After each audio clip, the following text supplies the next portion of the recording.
What up, y'all? I'm back with another review, and I'm here to review the newest studio album from Tinashe entitled Joyride. This is her third studio album, and I've known about Tinashe for a minute now.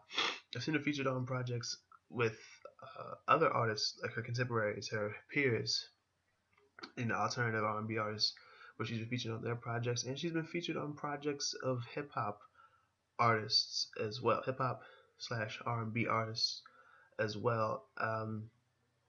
This is like 13 tracks in like 36, 37 minutes.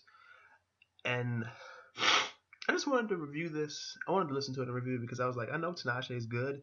And in the past, like, year and a half, 2 years, my faith in hip hop, my faith in R&B has been revived a little bit, like little by little. Every so often, a project will come by, usually by an alternative R&B artist, and I'll be like, dang, I actually really like this. And yeah, like guys like Frank Ocean, um, Khalid, um, yeah, guys like Frank Ocean, Khalid, SZA, who? Oh shoot, no name, even though she's not like alternative R&B. Rhapsody, with Layla's Wisdom, not primarily alternative R&B, but they're more hip hop, but still have some alternative R&B up in there. Shoot, I said SZA. Oh shoot, Kali Uchis, uh, Black, not necessarily Bryson Tiller or Tory Lanez or what's the other one's name? Definitely not Party Next Door. Not Party. Not the other dude. Tuesday. Who did Tuesday with Drake? Olive McConnon. Not guys like that, but more so the I was talking about in the beginning. Um, yeah, 13 tracks. Third studio album, Joyride. Let's go ahead and get right into it. Oh, who's the other one? Tory Lanez, Bryson Tiller, Ty Dolla $ign. That's the other one. Yeah. But first track is just the intro saying like, keep your eyes on the road and buckle up because it's time for Joyride. And that really set the tone for this album. It set the tone for the album, but it really laid the foundation. Like it paved the way for the next track, Joyride, the title track. And I have to say, like, this track, I was listening to it and I was like, okay, this isn't glitch hop, this isn't trip hop, this isn't anything like that. Well, not anything like that, but this isn't necessarily glitch hop or trip hop. This isn't EDM. This is more kind of industrial, if you ask me. And I really like that sound. It really sounded good here, and it just kind of fit given uh, the album cover.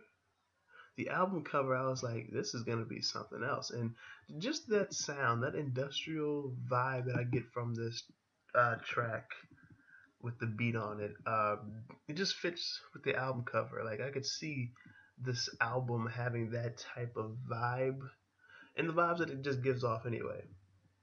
The next track I want to talk about is No Drama. Well, I think I talk about every track pretty much. But yeah, No Drama featuring Offset. I have to say I fucked with Offset's verse. Didn't know it was Offset until he said, "Yo, Offset, this Offset." Like I thought it was Travis Scott.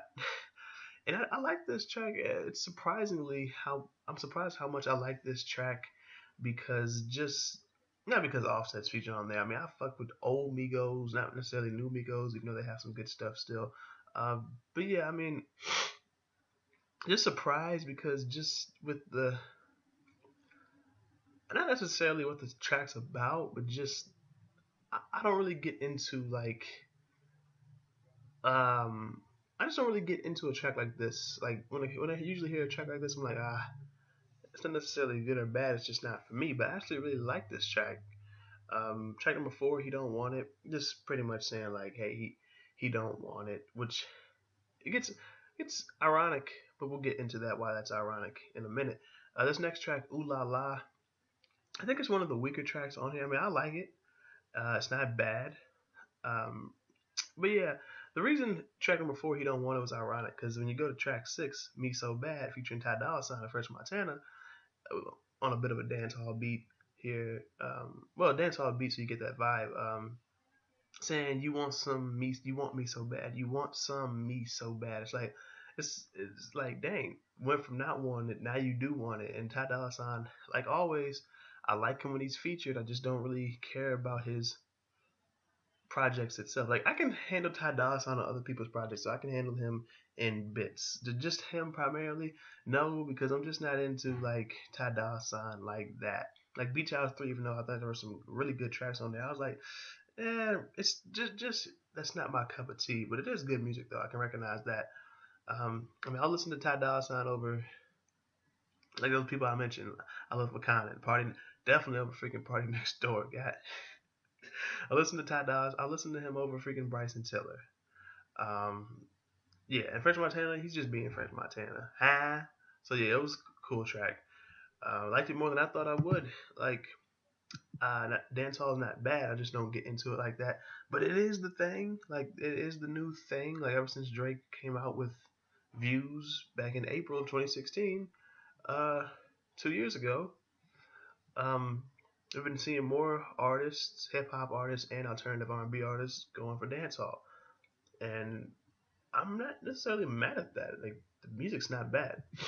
Track number 7 ain't good for you. Just a quick little interlude, which is kind of ironic again in itself because just saying ain't good for you, but then on the next track, I feel like I think that she said like this person, this guy is no good for her, but she stuck with him for the weekend, or he stuck with her for the weekend, which. Yeah, track number 8, Stuck With Me, featuring Little fucking Dragon. Whatever Little Dragon is featured on is gonna be the shit. That's just what it is. So yeah, Stuck With Me. I really, really like this track. Even if Little Dragon wasn't featured on here, I would have really liked this track. But just them being on here makes it just sweetens the fucking deal. Like God, Little Dragon. It's weird because it's like why they had an album last year. I want to say they had an album last year. They did. It was this time last year, just a week and a couple of days over a year ago, was Season High. I remember listening to it and I was just like, okay, I do like this. Um, it's not blowing me away the way I hoped that it would. I'm actually probably gonna go back and listen to that because I really want to like Little Dragon because I've heard them on so many artists that I listen to, featured on so many projects of artists that I listen to, and I'm like, I really want to like Little Dragon. Like I want to like them the way that I've discovered how much I love Young Fathers. So yeah. Uh, but next track is track number 9, Go Easy on Me. Just another interlude saying Go Easy on Me, which is it makes sense because the next track is entitled Salt, and she's just saying, hey, you broke my heart. Um, don't throw wounds, don't throw salt on the wounds after you've broken my heart. Um, So it makes sense. And you know what? The other tracks do. They make sense too. Like he don't want it, but then okay, now you do want it. Because maybe at one point you don't want it, but then you do want it. Maybe not good for you, but hey, you're stuck with me anyway. So what the fuck? Or you can't resist because now you want me so bad. It's like I, I just picked up on that. That's clever if it was done that way with the interludes and the tracks like that. It's like okay, and for her to say like "ooh la la" with track number 5, if you go off number 3, "Drama," no drama. I believe she says like this "ooh la la" on that track, or it's in track number 6, "Me So Bad." So they do make sense, even if they do kind of. It's ironic. They kind of, I guess, if you want to say, contradict themselves. But if it's done this way with these interludes, then this really makes sense. So good for her. Like I'm just picking up on that. But yeah, good for Tinashe because like I said, Tinashe, I know she's talented. But track number 11, Faded Love featuring Future, who hasn't dropped in a minute, which is weird to say because it's usually him and Young Thug and well Smoke DZA and Currency still drop consistently, like very consistently. But yeah, um, Faded Love, I like this track way more than I thought I would. I mean, I thought I'd like it because I like Future. But yeah, and it's just Tinashe. But yeah, Faded Love, Love. I really, really like this track. I mean, I'm not necessarily head over heels for it, but I really like this track at least more than I thought I was going to. Just like with Me So Bad, just like with No Drama. I think it's funny. It's only with these tracks where Maybe it's because of the features and because of the singles, so they have a little bit more of the mainstream. Not that I don't like mainstream music, whether it's hip hop or just mainstream music in general, pop, anything like that. But just if they're the singles and I see the features, I'm like, okay, these are artists I don't necessarily fuck with that heavy, but I do know that they're talented. So I guess it's like that. It was kind of like that with Kendrick when he did Loyalty with Rihanna. I was like, I didn't think I'd like this as much as I love that track now, because Rihanna, she's just not what she used to be for me. Like when she first came out with Take a Bow, even though I think she had music before that, doing some research on her a while back. But yeah, track number 12, No Contest. Actually, this was cool. See, it sounded like she was saying, "Why you all up in my conscience?" That's what I swear I was hearing. But now I'm like, was she saying, "Why you all up in my conscience," or "all up in my contest"? Like, no contest is what's happening here. And the last track, Fire and Flames. For some reason, when I saw that, I thought about Fire and Desire, or is it just Desire? I think it's I think it's Fire and Desire. Drake off Views. But yeah, just saying like, please stay the night. Like I want you here. Uh, and just a really good track. One of my favorites. This is one of my favorites. Just like let me see. It's one of my. What in the world? Can y'all see that?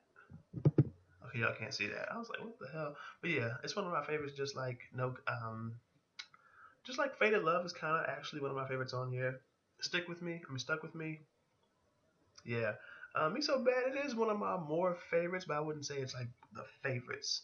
Um, he don't want it. Yeah. Uh, Actually, it's primarily Joyride. Joyride, Stick With Me, and uh, Fire and Flames. Those are like my favorite tracks on here. Not a bad track. Like I said, the weakest ones for me would have to be like Ooh La La and Salt. Even though Salt does go hand in hand with the interlude that came before it, with Go Easy on Me, saying like, yo, go easy on me. Like, you already broke my heart. Why are you gonna throw salt on these wounds? So it's like, this album made sense, and it was just a damn good album. Like it was cohesive. Even though, like I said, there were some things where I was like, okay, that's ironic. You could say, like I said, contradicts some of these things contradict themselves, but if you look at it, they really don't, because things change. Not with just the album, or but people. Like I feel like this is personal without trying to be personal. It's just relatable for a lot of people. I feel like it's gonna be so. Yeah, I'd have to give this a seven.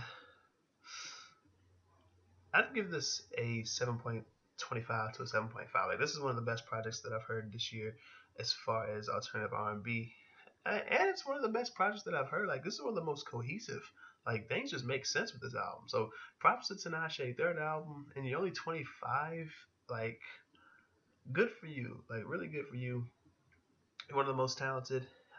That's why I listened to this and said I want to review this, because I know how talented you are. So it's just like, yeah. I mean, you're probably not watching, but still. And yeah, that's pretty much it. If you've heard this album, go ahead and let me know what you think about it in the comment section below, and what you think about my review on it. If you haven't heard this album, I definitely recommend that you check it out. And hit the like button if you like this review. Share the video, that'd be great as well.